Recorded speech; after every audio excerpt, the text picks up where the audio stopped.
Por favor, eu quero convidar você a abrir a sua Bíblia, que é a Palavra de Deus, Evangelho de João, no capítulo de número 21, nós estaremos lendo a partir do verso de número 15, que diz assim: Assim, pois, tomaram o desjejum, e Jesus questionou a Simão Pedro: Simão, filho de João, tu me ama mais do que esses outros? Ele respondeu: Sim, Senhor, tu sabes que eu te amo. Jesus encarregou: cuida dos meus cordeiros.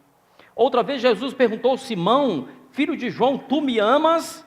E afirmou: Sim, Senhor, tu sabes que eu te amo. E Jesus confiou: pastoreia as minhas ovelhas. E pela terceira vez, diz a palavra, perguntou Simão, filho de João: tu me amas? E Pedro ficou angustiado por ver Jesus havido perguntado pela terceira vez: tu me amas? E assegurou-lhe: Senhor, tu conheces as coisas e sabe que eu te amo. E comissionou-o Jesus: apacenta as minhas ovelhas.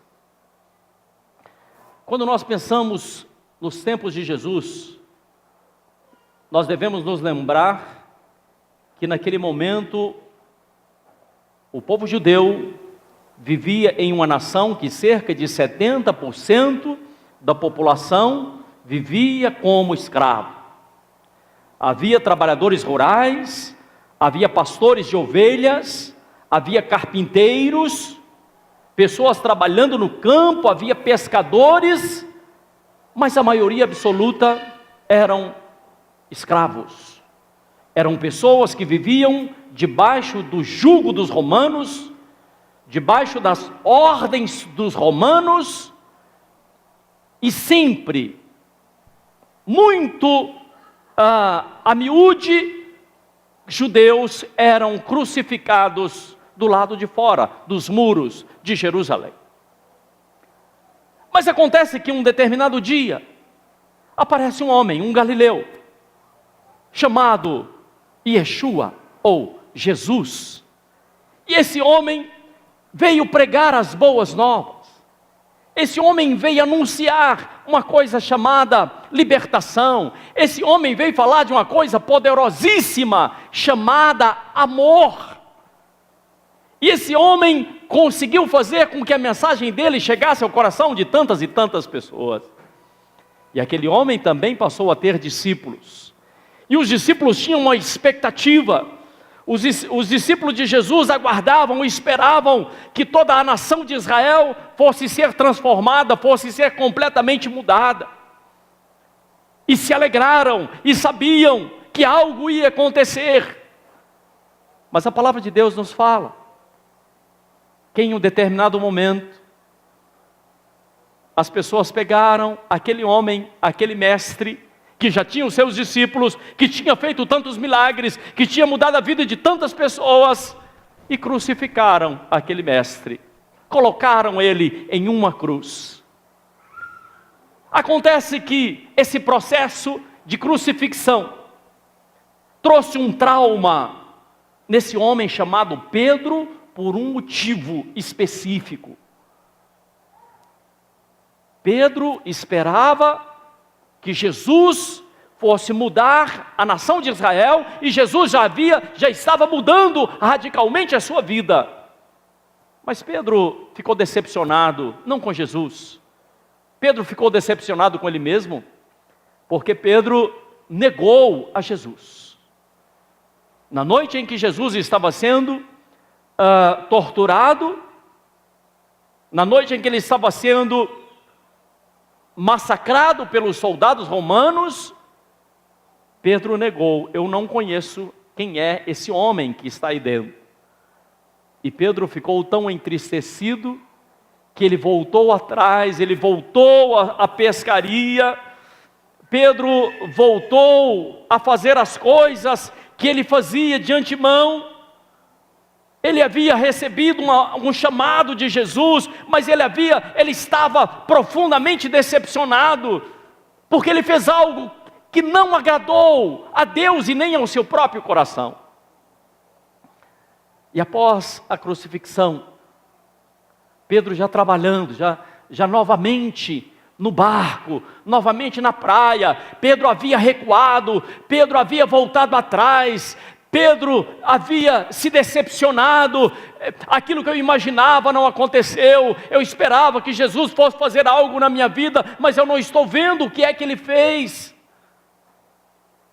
E Pedro, voltando à pescaria, uma certa madrugada, poucos dias após a morte de Jesus, Pedro tem um encontro na praia com Jesus. Eu fico imaginando como é que foi esse encontro. Deve ter sido algo assim interessantíssimo, porque Pedro estava ali frente a frente com Jesus, e certamente Pedro não conseguia olhar sequer nos olhos de Jesus, porque ele estava decepcionado. Quando a gente faz algo que não agrada a alguém, quando a gente fica envergonhado diante das pessoas, normalmente nós olhamos para o chão, não queremos olhar nos olhos, porque fizemos algo, e foi exatamente o que aconteceu com Pedro. Pedro havia negado o seu amigo, o seu mestre, aquele que ensinara, aquele que fizera tantos e tantos milagres, e de repente Pedro frente a frente com Jesus. Eu imagino, não diz a Bíblia, que Pedro certamente olhava para o chão, e Jesus começa a fazer algumas perguntas a Pedro. Na verdade, Jesus estava fazendo algumas perguntas para que Pedro voltasse, ou para que Pedro se tornasse uma pessoa frutífera. Pedro estava recuando, Pedro havia sido chamado. Jesus queria terminar aquilo que ele começara na vida de Pedro, assim como na sua vida, assim como na minha vida. Aquilo que Deus começou a fazer nas nossas vidas, Deus quer levar adiante. Eu não sei se você está ouvindo o que eu estou dizendo, mas Pedro recuara, Pedro falhou com o seu mestre, Pedro falhou com o seu amigo, Pedro acabou voltando atrás, e de repente Jesus chega até Pedro, e para que Pedro não continue perdendo o seu tempo, existem muitas pessoas que estão perdendo o seu tempo, existem pessoas que foram chamadas, existem pessoas que foram convidadas a ouvir a palavra de Deus, a viver uma vida com o Senhor, mas não aceitaram e estão perdendo o seu tempo. Perder o tempo é perder parte da sua vida. Você não pode continuar perdendo o seu tempo. Se você continua perdendo o seu tempo, eu estou repetindo, você vai perder parte da sua vida. Até que Jesus faz um questionamento, indaga, pergunta a Pedro: Pedro, você me ama? Que pergunta interessantíssima. Pedro, você me ama? Imagine você, aquelas pessoas sendo escrava, aquela nação vivendo uma situação de miséria, o próprio Pedro com o coração angustiado, com o coração amargurado, e Jesus fala assim: você me ama? Que pergunta interessantíssima. Por que é que Jesus perguntou isso a Pedro? Jesus perguntou porque somente o amor é capaz de curar as feridas do coração. Jesus perguntou porque quando nós aprendemos sobre esse amor, eu não estou falando de um amor de um homem para com a mulher, não estou falando do amor de um pai para com o filho, eu não estou falando do amor de um amigo, não, eu estou falando do amor de Deus, que é infinitamente maior. E Jesus pergunta: você me ama? Quando nós somos amados, quando nós sabemos que somos amados por Deus, nós nos rejuvenescemos. Quando nós sabemos que somos amados pelas pessoas, também nós alegramos o nosso coração. E a coisa mais especial no ser humano é quando alguém, ainda que esteja passando por um momento complicado na sua vida, ele chega à convicção de dizer assim: olha, eu sei que posso até passar dificuldades, mas eu sei também, eu tenho a confiança, eu tenho a convicção de que o Senhor me ama profundamente. O amor traz vida, o amor prolonga os seus dias de vida. Eu tenho uma grande amiga, e agora no mês de agosto, essa minha grande amiga fez 101 anos. E aí quando ela fez 100 anos, ali na festa de aniversário, eu perguntei para ela, eu falei assim, eu quero saber qual o segredo. Eu quero saber como é que a senhora chegou aos 100 anos tão lúcida, tão bonita, né? Falando de forma tão tranquila. Ela me disse uma coisa tão interessante, ela disse assim, o segredo é que eu sei que eu sou amada e eu aprendi a amar também as pessoas. Esse é o grande segredo. Por isso que Jesus chega, diz a palavra que Jesus chega para Pedro e insiste 3 vezes, Pedro, você me ama. Se você não aprender a amar, você não vai perdoar. Se você não aprender a amar, você não vai conseguir seguir adiante. Se você não aprender a amar, você não vai perdoar nem os outros e nem vai perdoar a si próprio. E às vezes nós carregamos coisas dentro do nosso coração e nós dizemos, eu errei no passado, eu pequei, eu fiz coisas que não devia e por isso eu estou sofrendo. E alguns continuam carregando essa carga sobre os ombros, pensando no passado, pensando nos erros, pensando no dinheiro que desperdiçou, pensando nas oportunidades e carregando sobre si o peso da culpa. Mas quando nós aprendemos que somos amados, quando nós aprendemos que tem alguém que nos perdoa, quando nós aprendemos que ainda que nós traímos, como Pedro traiu a Jesus, e Jesus começa a indagar a Pedro, e ele não pergunta só uma vez, ele pergunta 3 vezes, Pedro, você me ama? Pedro, você me ama? Pedro, você me ama? Jesus estava dizendo a Pedro, Pedro, eu te perdoo, e aquilo que você fez está ficando para trás. Aquilo que você errou, o que você cometeu de erro, de falha, meu querido, ficou para trás. Deus estava dando uma oportunidade a Pedro de recomeçar a sua vida, de recomeçar a sua jornada, de levantar novamente a sua cabeça. Deus estava dando a oportunidade a Pedro para que ele se tornasse uma pessoa frutífera. Sabe, amados, na nossa vida, nós temos 2 escolhas: vivermos uma vida abundante ou recusarmos aquilo que Deus tem para a nossa vida. Nós temos 2 escolhas: perdoarmos e sermos perdoados, ou se não, morrermos debaixo do jugo, da culpa, da condenação, da tristeza, da enfermidade que vem sobre as nossas vidas quando nós deixamos de perdoar.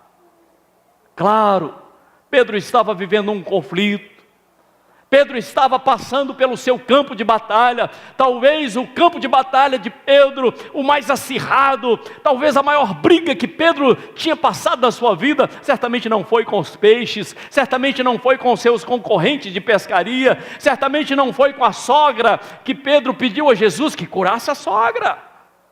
Certamente, a maior batalha que Pedro teve com ele, foi exatamente nesse momento, em que Jesus o questiona, que Jesus o chamou, para quê? Para que ele fosse transformado. Sabe, amado, se você não deixar Deus te transformar, você acabará se tornando uma pessoa conformada.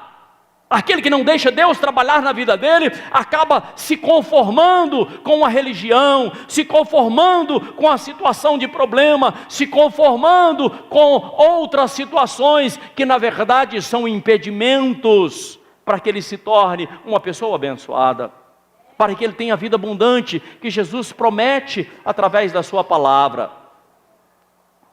E existe uma passagem, essa passagem está no livro de Romanos, no capítulo de número 5, no verso de número 6, que diz assim: em verdade, no devido tempo, quando ainda éramos fracos, Cristo morreu por todos nós.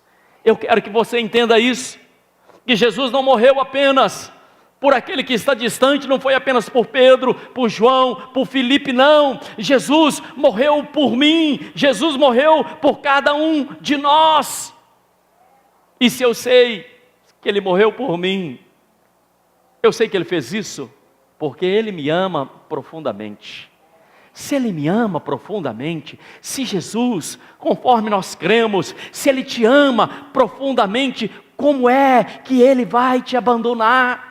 Como é que Ele vai te deixar para trás? Não, Ele não deixa para trás. Agora, o que Deus nos chama a viver? Deus nos chama a vivermos não pela razão. Às vezes nós queremos entender Deus com o nosso intelecto. Às vezes nós queremos interpretar Deus através dos nossos estudos. Não, certamente não compreenderemos Deus assim. Nós entenderemos Deus pela fé.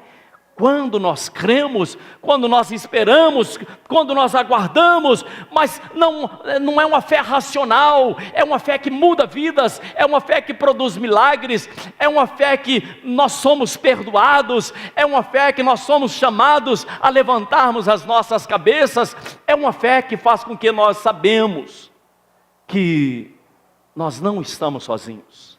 Você não está sozinha. Você, querido, não está sozinha. E a palavra nos fala, que Jesus fala assim: Pedro, então, você vai fazer uma coisa, você vai cuidar das minhas ovelhas. Você vai fazer uma coisa, Pedro, você vai cuidar das minhas ovelhas, porque aquele que não ama não tem como cuidar das minhas ovelhas. Aquele que não ama não tem como cuidar bem da sua família. Aquele que não ama não tem como desenvolver bem a sua profissão. Aquele que não ama não chega a lugar nenhum. Mas aquele que ama se submete à disciplina. Aquele que ama, ele se submete à palavra do Senhor. Aquele que ama espera, tem a expectativa de que Deus está no controle de todas as coisas. E diz aqui a palavra, no verso de número 17, que Jesus pergunta pela terceira vez: se tu me amas, então cuide das minhas ovelhas. No verso 19, Jesus falou, significando o tipo de morte com o qual Pedro iria ser glorificado. E Jesus acrescenta, eu quero que você ouça o que está no verso 19, mas também no final do verso 19, depois no verso 21, Jesus diz assim: Pedro, agora que você tem a certeza, agora que você tem a convicção de que eu estou com você, que eu amo você profundamente, aí Jesus faz um desafio. Jesus diz assim: então me segue.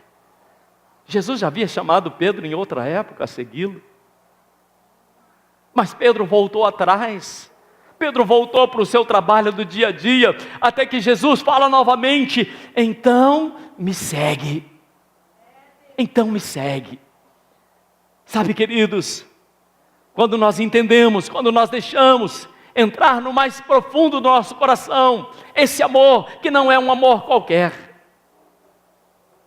esse amor que não é um amor passageiro, esse amor que não é um amor que, olha, eu só te amo se você me amar. Não, o amor de Deus não é assim. E é exatamente porque Ele nos ama, Ele nos chama e nos instrui a sermos seguidores, a sermos aqueles que obedecem a sua palavra. Mas eu quero que você saiba, nesse dia de hoje, que Deus te ama, que Deus cuida de você, e ainda que você esteja passando momentos difíceis e complicados, o Senhor não te abandona. Ainda que o seu pai te abandonou, ainda que a sua mãe tenha te abandonado, o Senhor jamais te abandonará. Deus não te abandonou e não te abandonará jamais. Eu quero convidar você a colocar a mão sobre o seu coração por um momento. Eu quero orar por você, e que nesse dia de hoje você possa viver esse amor tão profundo que é o amor de Deus, esse amor desse Deus que nos chama a estarmos na presença dEle. Coloca a mão no seu coração, feche seus olhos por um momento. Pai, nós te adoramos, Pai, nós bendizemos e glorificamos o teu santo e glorioso nome. Tome, ó Deus, cada vida em tuas mãos. Visite cada homem, visite cada mulher, abençoe, guarde, proteja, questione, confronte também, ó Pai, para que nós possamos crescer na graça e conhecendo a Tua misericórdia. Nós pedimos e agradecemos no nome de Jesus. Amém, amém e graças a Deus. Deus abençoe os amados, em nome de Jesus.